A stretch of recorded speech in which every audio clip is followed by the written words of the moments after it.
Mesdames et messieurs, bonsoir. Merci de nous retrouver pour un nouveau numéro de l'échiquier international dicté par l'impératif de l'actualité au Niger, où la situation est des plus instables après le coup de force du 26 juillet. La mise en résidence ou sous résidence surveillée du président déchu a fait réagir la communauté internationale qui a appelé à sa libération immédiate. Les appels se multiplient pour le retour, cette fois-ci, au pouvoir de Ahmed Bazoum. Mais les putschistes refusent d'entendre et menacent même que toute intervention militaire serait fâcheuse pour toute la région. Bref, le ton monte et l'horizon reste flou pour l'instant. Le débat est lancé.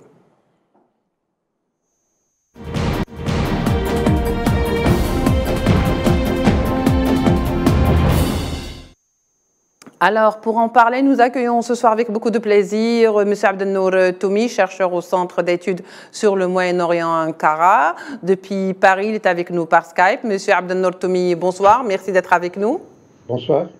Prince Koya, docteur en sciences politiques, spécialiste de l'Afrique de l'Ouest, est avec nous également depuis Paris par téléphone. Monsieur Prince Koya, bonsoir. Bonsoir à vous. Et bien sûr, de Paris par Skype toujours, Gamal Abina, analyste des questions internationales. Monsieur Gamal Abina, bonsoir, merci d'être avec nous. Bonsoir, merci pour l'invitation. Alors, Monsieur Gamal Abina, pour commencer, que se passe-t-il au Niger? Ce coup de force s'apparente à une très mauvaise blague, d'autant que, justement, il n'y a pas eu de tempête qui a précédé ce coup de force. Ou est-ce qu'on n'a pas vu venir, finalement, selon vous? En vérité, on a fait semblant de ne pas voir venir le coup de force, comme on l'appelle. Et c'est d'ailleurs très amusant parce qu'à l'époque, on avait des coups d'État comme ceux-là qui existaient. On se souvient de Thomas Sankara, où effectivement les politiques étaient considérés comme étant des composants extérieurs à la nation, qui ne travaillaient pas pour la nation, et très rapidement prenaient le relais. C'était des militaires qui voulaient nationaliser leur pays et revenir sur une politique souverainiste. C'est de ça dont il est question. Alors on l'a pas vu venir parce qu'on ne veut pas le voir venir. Oui. On se souvient des différents pays qui avaient traversé les forces françaises pour rejoindre le Niger, d'ailleurs, où il y a un contingent de 1500 hommes français sur place. Eh bien, on se souvient quand même qu'ils n'ont pas été accueillis à bras ouverts, loin s'en faut. Les manifestations ont émaillé tout le cortège et tout le parcours des différents pays qu'ils ont traversés, Mali, Burkina, où il y a eu un coup d'État, Mali aussi évidemment, et aujourd'hui Niger. Eh bien, ces coups d'État qui sont vus comme une sorte de contagion régionale, inquiètent au plus haut point la France, surtout concernant le Niger, puisqu'effectivement, il y a des intérêts qui sont évidents, mais surtout, on fait semblant de ne pas voir venir les choses. Il y a un mécontentement d'Afrique, ex-colonie française, qui voit très mal la France aujourd'hui, qui a un sentiment d'avoir été roulé pendant 60 ans, d'une néocolonisation économique qui est évidente là encore, et effectivement, quand on dit qu'on ne va pas venir, on fait semblant. Il fallait s'attendre à ce qu'il y ait un effet de contagion avec le phénomène Mali, et bien ce phénomène, avec l'arrivée des Russes en plus dans la partie, fait qu'aujourd'hui, le Niger était évidemment peut-être pas tout de suite visible, mais forcément on s'attend à ce qu'il se passe quelque chose à l'image effectivement du Burkina et puis du Mali. Alors très bien, Monsieur Abdelnour Toumi, est-ce que pourquoi vous pensez que ce coup d'État ou ce coup de force aujourd'hui au Niger est différent de celui qui l'ont précédé, c'est-à-dire ceux déjà au Burkina Faso, ceux au Mali ou encore en Guinée? Pourquoi on a cette impression que celui-là n'est pas du tout le bienvenu par la communauté internationale, même si celle-ci a dénoncé les précédents coups d'État?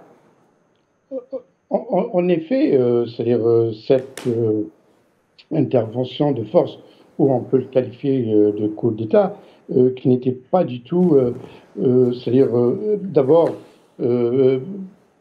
comme vous l'avez décrit, que les précédents coups, quand il y a eu lieu au Mali, au Burkina Faso, en Guinée, et celui-là parce qu'il est dû à un processus qui était relativement fonctionnel au Niger. Et bien sûr, enfin, les services de renseignement, enfin, des pays occidentaux et notamment la France, ont cru justement à cette relative stabilité qui est connue le pays depuis 2-3 ans.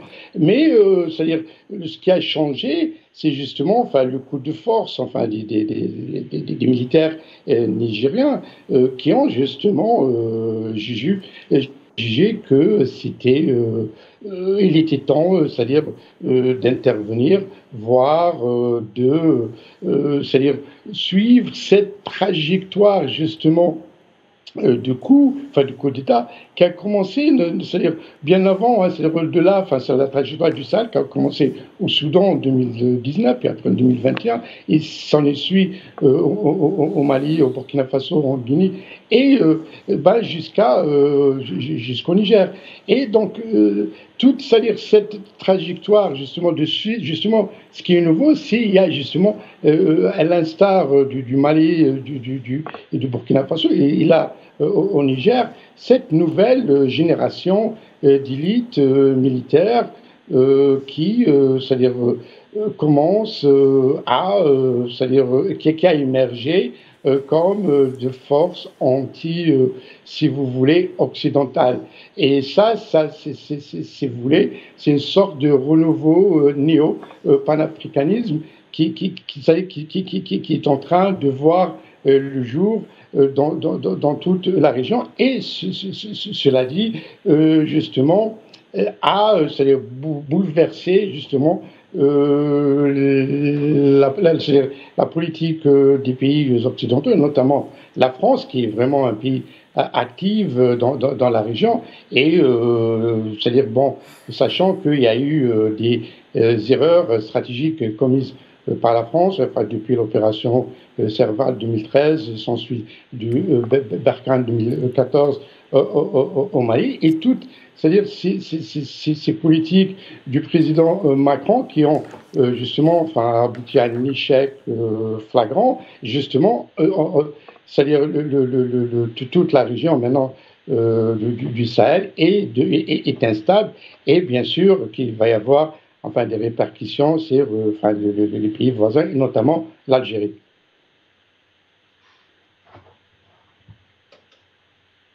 Donc, très bien, M. Abdelnour Tomi. Prince Koya, alors, de ce coup d'État émerge quand même un sentiment très anti-français. Donc, ce qui rappelle un petit peu les anciens ou les précédents coups d'État. Donc, c'est les mêmes scénarios. Mais est-ce que ce sont les mêmes raisons qui ont motivé aujourd'hui le Niger ? Alors, oui, là, il faut quand même séparer la volonté du peuple ou d'une partie du peuple nigérien qu'on voit dehors en train de célébrer et scander à bas la France, et l'initiative du putsch qui vient finalement de certains hauts gradés de l'armée nigérienne. Bien évidemment, on n'a pas vu ce putsch venir parce que le Niger semblait, malgré quelques havre de paix, quelques reproches qu'on pouvait faire au président Bazoum. Certains diront qu'il avait été installé ou mentoré par l'ex-président Mamadou Issoufou. Son élection n'a pas soulevé tant de remous, tant de levées de boucliers. Donc, relativement à la situation en Afrique de l'Ouest, on espérait que le président Bazoum fasse tranquillement quand même son mandat, sachant d'ailleurs que son pays abritait des bases militaires importantes étrangères, des États-Unis et de la France. Donc, il n'y avait, en tout cas à mon sens, relativement pas de signe avant-coureur. Oui. Donc le peuple n'avait pas exprimé de manière ostensible non plus une volonté de voir son président d'en finir avec Bazoum, par exemple. Le pouvoir. Mais le vrai pouvoir, c'est qu'il y a coïncidence des intentions ou des ambitions. C'est-à-dire que d'une part, il y a un effet de contagion, un effet domino sur les militaires en Afrique de l'Ouest. Et effectivement, la tentation est sans doute grande actuellement en Côte d'Ivoire, au Sénégal ou ailleurs. Pourquoi pas? Parce que on a constaté que tous les militaires qui ont réussi à prendre le pouvoir en une nuit se sont installés, sont les chefs de leurs États, et ils sont même plébiscités par le peuple tant qu'ils tiennent un discours qui séduit. Alors pourquoi pas au Niger? Et surtout que finalement, le peuple a eu une réaction, par exemple, que les militaires attendaient. Et donc, on brandit la carte de la France dehors, à bas la France, qui est une carte qui vend bien actuellement. Et puis, tout de suite, les militaires qui avaient fait leur putsch pour prendre le pouvoir dans leur coin se trouvent devenus un peu les libérateurs d'un peuple. Donc là, il y a eu, on va dire, coïncidence des intentions ou des ambitions du peuple, d'une partie du peuple, et puis des ambitions putschistes, donc des militaires qui ont pris le pouvoir. Concernant le sentiment anti-français, bien évidemment, on sait tous que majoritairement la jeunesse subsaharienne aujourd'hui francophone est assez remonté contre la France, on le sait, on ne peut pas le nier. La colonisation est un fait. Les facteurs les instruments de la néocolonisation existent. Dans ce pays, par exemple, les mines d'uranium de ce pays, de Arlit, sont exploitées depuis les années 1960 par Areva, devenu Orano, qui fournit environ 35% de l'uranium exploité en France. Donc, depuis longtemps, ils se sont dit que, et pourtant le Niger fait partie des pays les plus pauvres au monde.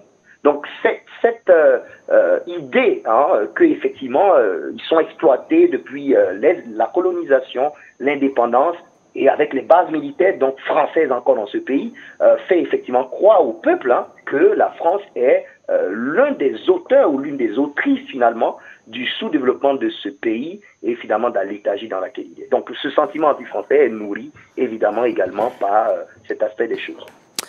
C'est pour ça qu'on disait que finalement c'est un petit peu le même scénario, parce que de toute façon on voit que c'est un petit peu le même mode d'emploi ou la même façon d'opérer qui a été faite au Burkina, au Mali, qui aujourd'hui voilà, sévit au Niger. C'est presque devenu un automatisme.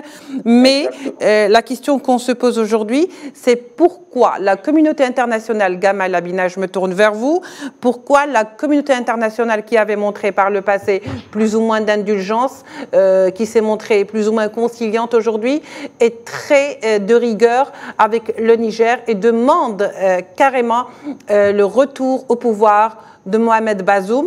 Si cette requête n'est pas prise en considération par les putschistes, qu'adviendra-t-il? Alors, j'aime bien définir les termes. La communauté internationale, ça veut dire la France, États-Unis, Angleterre et les pays qui sont affiliés, à savoir la CEDEAO. En vérité, le Niger, c'est quoi? Pourquoi est-ce qu'il y a cette réaction épidermique, littéralement? D'abord, rappelons quand même que les militaires, quand ils prennent le pouvoir de tous ces pays-là, sont applaudis par la population, ce qui est quand même assez extraordinaire. C'est la première chose. Donc déjà, on n'a pas le sentiment que le peuple soit inquiet. Ensuite et surtout parce qu'à la faveur des changements géopolitiques internationaux, effectivement, ils voient d'un très mauvais œil l'arrivée des Russes, de plus en plus offensifs, ou des Chinois dans la région. Et c'est quoi le Niger? C'est un pays qui fait 1 267 000 km² avec 18 millions d'habitants, dont l'armée est constituée pour l'essentiel de forces qu'on appelle les FAN, les forces armées nigériennes, 11 000 hommes. C'est une armée très peu équipée, 2 avions de combat issus, des Sukhoi 25, et qui a quasiment aucun moyen aérien. Évidemment, ils n'ont pas accès à la mer, c'est un pays qui est enclavé entre le Nigeria dans le sud et l'Algérie dans le nord, et puis d'autres pays, effectivement, de la région. C'est un pays qui subit lui aussi le problème du terrorisme et de tout un tas de groupes dits djihadistes. Et c'est un pays qui regorge, et c'est là où la communauté dite internationale, donc ceux qui ont des intérêts économiques, parce que c'est pour ça qu'il y a des interventions, sont extrêmement violents. C'est parce que le Niger est un des plus grands exportateurs au monde, en quantité évidemment, d'uranium. Et que le groupe, l'ex-groupe Areva, qui s'appelle Orano aujourd'hui, a non seulement des entreprises sur place là-bas qui exploitent pour le compte de la France ces réserves considérables, mais surtout qu'avec la raréfaction du gaz et du pétrole, eh bien l'énergie nucléaire, donc faite à base d'uranium nigérien, et pas seulement, il y a aussi d'autres pays dans le monde qui approvisionnent la France, mais pour l'essentiel c'est 30 ou 40% des besoins français, eh bien ces besoins doivent être alimentés pour faire face à l'hiver qui arrive et surtout pour ne pas supporter l'augmentation des cours de l'uranium. Donc tout cela est une affaire d'argent. Ils ne sont pas intéressés par le bien-être des 18 millions de Nigériens, ça ne les intéresse pas.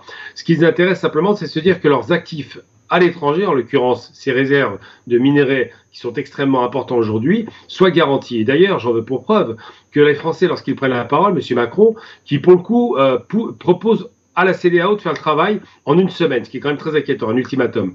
Eh bien, il dit quoi, M. Macron? Vous ne touchez pas à nos militaires, ils sont 1500 sur place, mais surtout ne touchez pas aux populations, bon ça ils sont évacués, c'est réglé, et à nos intérêts, c'est cela qu'il dit.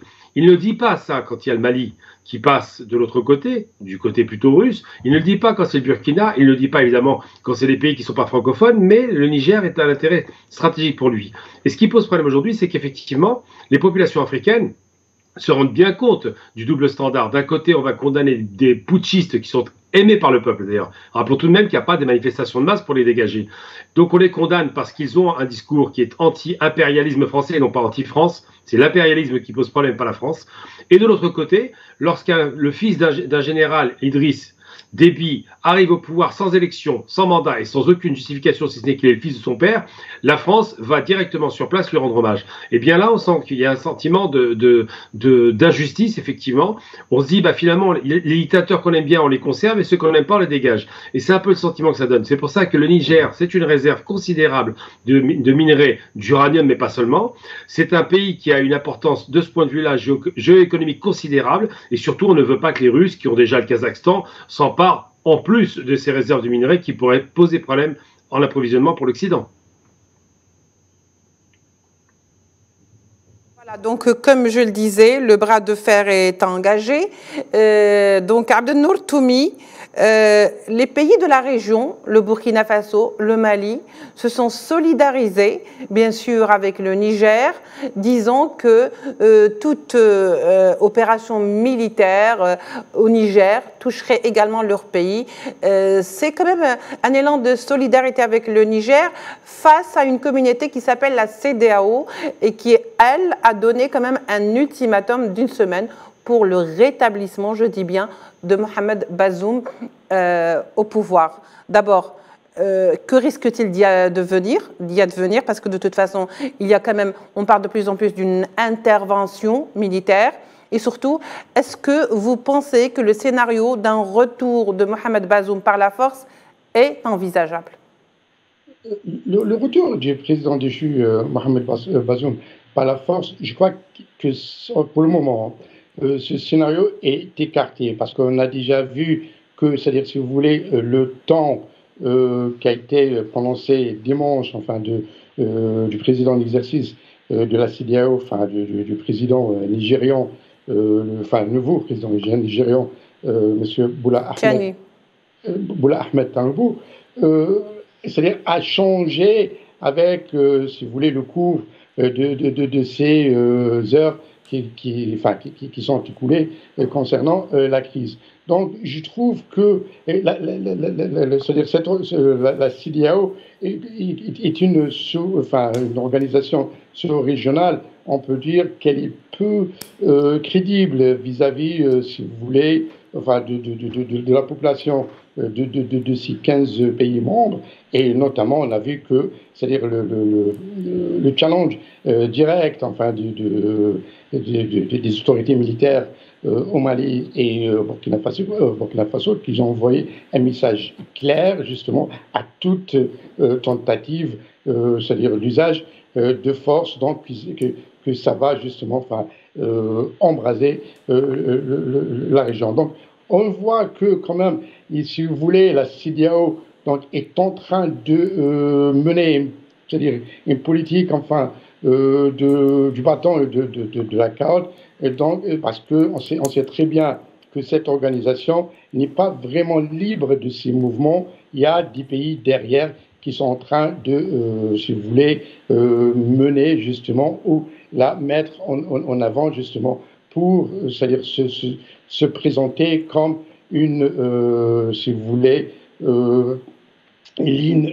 médiatrice à la crise. Mais on sait très bien que, c'est-à-dire la CEDEAO ou les pays membres, enfin, et notamment le président nigérian, justement, qui s'est montré ferme, c'est-à-dire vis-à-vis de cette crise, je crois, il va justement, selon les dernières nouvelles, qu'il y a une délégation qui va se rendre justement à Niamey, c'est-à-dire composée de l'ancien justement président nigérian et un leader religieux de poids qui pourrait éventuellement jouer ce rôle de médiateur. Donc, sachant que de l'autre côté aussi, c'est-à-dire les autorités militaires au Niger, eux aussi sont en train d'apaiser justement et en se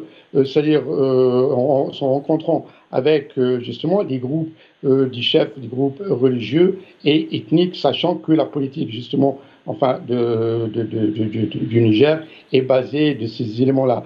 Donc, je vois mal, c'est-à-dire qu'il y ait une intervention militaire, c'est-à-dire dans les jours, voire les heures, les jours à venir, mais c'est-à-dire toute option reste ouverte parce qu'on est vraiment dans une situation inédite et voire on se dirige vers l'inconnu parce que, c'est-à-dire, on sait très bien que, voilà, on voit que, c'est-à-dire, le rôle, vous l'avez bien posé la question, c'est-à-dire que toute cette, si vous voulez, dynamique d'intention et c'est-à-dire des pays occidentaux, notamment la France et très bien. et les Américains, que la question du nucléaire est devenue vraiment le grand jeu dans la région du Sahel. Alors, c'est un véritable imbroglio quelque part. Prince Koya, ce que j'essaye d'expliquer au fait, ou ce qu'on essaye de voir, en tous les cas, ce qu'on essaye de constater, c'est que ce soit Washington qui dit que nous suivons de près la situation, qu'il faut absolument aller vers un retour de Bazoum au pouvoir. L'Algérie est très inquiète, craint ou met en garde contre une intervention militaire dans la région. De plus en plus, on parle d'une intervention militaire imminente, qui n'est pas au moins à exclure ni à écarter. Alors, pourquoi chaque fois la condition n'est pas celle d'aller vers le rétablissement de l'ordre constitutionnel, comme ce fut le cas par le passé, c'est-à-dire crescendo, revenir vers l'ordre et peut-être négocier avec les putschistes, mais le préalable est avant tout le retour de Bazoum. Est-ce que cela ne risque pas de créer un blocage? Oui, c'est une question très intéressante et je pense que nul ne devrait avoir la prétention de détenir la vérité à ce sujet, parce que les questions africaines, et cette question précisément, est assez complexe. C'est-à-dire que moi, je dissocie plusieurs choses. Je dissocie déjà la nature des putschs. Lorsqu'on est dans un régime dit démocratique et qu'on s'est donné des constitutions importées ou pas, il faut les respecter. Ça, c'est le principe. Donc, le coup d'État n'est pas un principe de gouvernance. Ça, c'est déjà quelque chose qu'il faut aussi signaler. Peu importe les attaques impérialistes que nous, Africains, subissons, de la part des pays, notamment occidentaux, il faut aussi comprendre que si nous nous dotons de nos constitutions, il faut les respecter. Donc, il faut aussi dénoncer les putschs. Maintenant, lorsque le putsch est fait, évidemment, est-ce que, finalement, il faut résoudre le putsch par la force? Oui. Je ne pense pas, parce que, finalement, des populations civiles vont en prendre, parce que ce sont les civils qui payent, en fin de compte. Les militaires, ils ont été au pouvoir, ils ont été toujours grassement bien traités, et donc ils ne souffrent pas. Et ceux qui souffrent, c'est toujours ce même peuple-là qu'on a vu dehors en train de scander et crier. Le vrai problème aujourd'hui, c'est que si l'intervention est lancée contre le régime en place, on va faire une guerre qui va entraîner une guerre d'alliés et d'engrenage. On a une forme de guerre froide qui ne dit pas son nom. Bien évidemment, les pays occidentaux, voyant le Niger comme le quasi-dernier allié avec la Côte d'Ivoire dans la région, vont soutenir le Niger par des armements à travers les bases militaires occidentales d'ailleurs qui se trouvent dans le pays. La base de Agadez pour les États-Unis, la base de drone, et puis l'opération Barkhane, qu'il faut le dire, c'est centralisé au Niger aujourd'hui. Et donc ces pays-là pourraient utiliser, et donc on aura non seulement un conflit internationalisé, parce que ces pays occidentaux ne voudront pas, voudront faire de l'endiguement, hein, parce que la Russie n'est pas loin. Et donc, on va avoir sur un terrain africain des Africains qui s'entretuent, ils se battent entre eux, soutenus d'un côté par les Russes, parce que la Russie doit avancer ses pions, et de l'autre côté par des forces étrangères occidentales.